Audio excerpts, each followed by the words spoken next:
How many of you would like to have more fun and less stress at work? Raise your hand. Amen. Amen. And some people are too stressed out to even raise their hands anymore. Have you ever been late for work? I have. Woman gets up late, rushing to get ready. She hops in her car, starts driving over the speed limit. She doesn't realize there's a cop hiding behind a large sign waiting for the next speeder. Cop catches her on his radar gun, goes after her, pulls her over, walks up to the car and says to the woman, "I've been waiting for you." And she says, "That's why I drove here as fast as I could."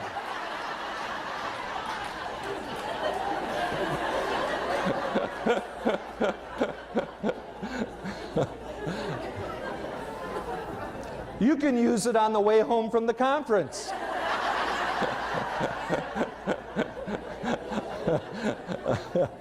A man decides to retire, and he's got 3 goals: to travel, to play golf, and to spend time with his grandchildren. Problem is, he doesn't have any grandchildren. He's got 4 children, all who are married, but no grandchildren. So he decides to do something about this. He invites his children and their spouses over for dinner. As they sit down at the table, he says, "I have an announcement. I'm going to retire. And I have 3 goals. I want to travel, I want to play golf, I want to spend time with my grandchildren." Kids look at each other. One of them says, "But Dad, you don't have any grandchildren." He says, "I know that. That's why I've set up a trust fund. And I've put $1 million in it. And that $1 million will go to the very first couple that produces a grandchild for me. Now, let's bow our heads in thanksgiving for this meal." He bows his head, says a prayer, looks up. The room is empty.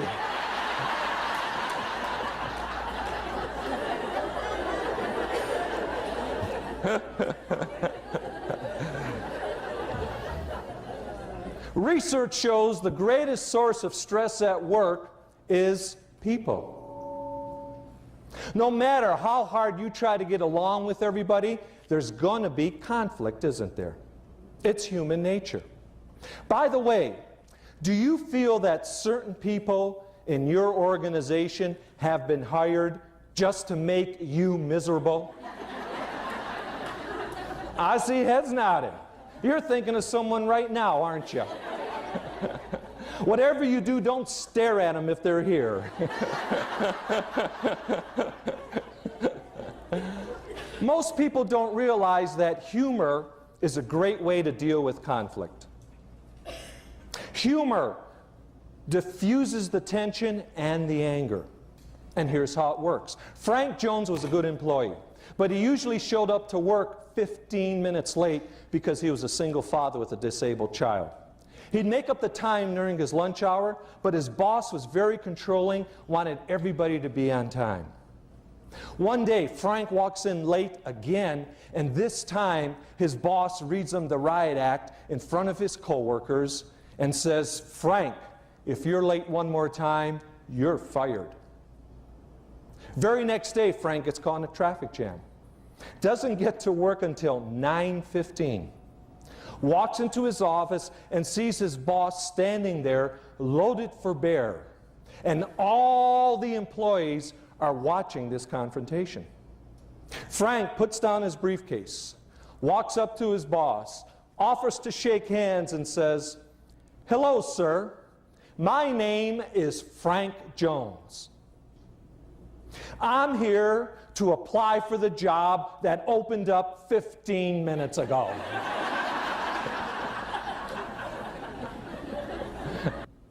A man says, "I was headed out east on a business trip.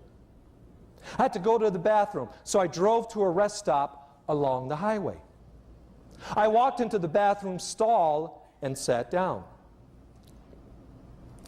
Next thing you know, I hear a voice in the stall next to me say, "So, how you doing?"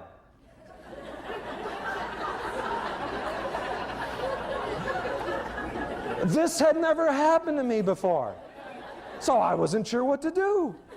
So I said, "Not bad." Then the man in the next stall says, "How's your day going?"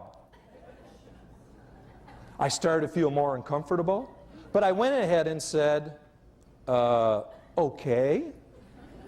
Then the man said, "Where are you headed?" Now I got real nervous, but I still didn't know what to do.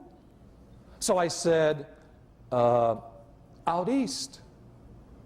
Then the man said, "Let me call you back. There's some idiot in the next stall answering all my questions."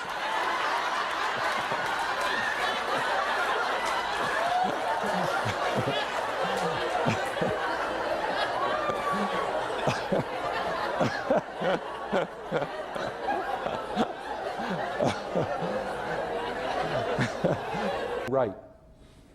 Wouldn't it feel good to get caught? William James, the father of modern psychology, said, "The greatest need of every human being is the need for appreciation." Here's a special way to catch a coworker and show your appreciation. And to help me do this, I will invite 5 to 10 people to come on and join me up here. Come on up here and join me, and you'll be glad you did. So come on down. The new Price is Right.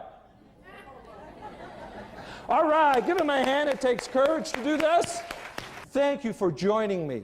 And folks, here's how we're going to show these people the appreciation that they deserve. Think about a concert you've been at or an athletic event that was so good you just jumped to your feet and gave the performer, the athlete, your best standing ovation. Now, quadruple that amount of enthusiasm. And on a count of 3, you are going to leap to your feet and give these deserving people. Are you deserving? Yeah! You see, we got the right people up here. You're going to give these deserving people the most stunning, the most staggering, the most stupendous standing ovation they ever dreamed of. 1, 2, 3. Woo!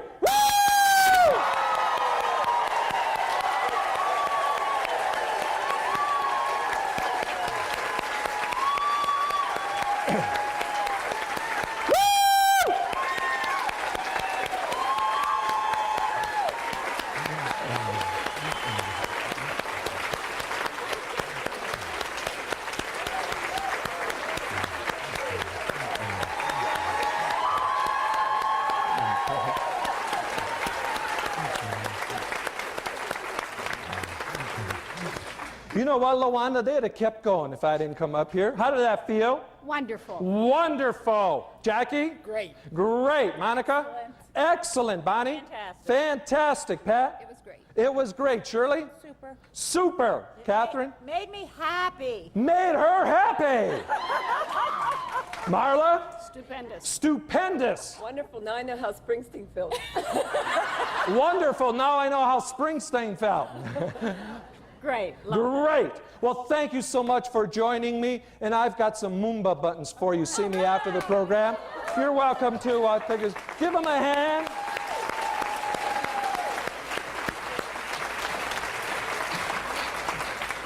And as they're returning back to their seats, I will mention this. Think about it, ladies and gentlemen. We give entertainers and athletes a standing ovation for the work they do. There is nothing wrong, and there is everything right with giving each other a standing ovation at work. So the next time you come to work, make this announcement.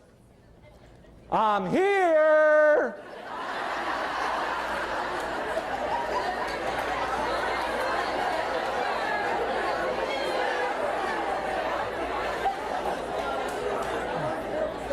I showed up. It wasn't easy. I deserve a standing ovation. And see what happens. Now, ladies and gentlemen, There are people all across this country doing this as a result of this program. Many of them are still employed, I think. Thank you. You're very kind. Thank you. Thank you. Thank you. Mamba!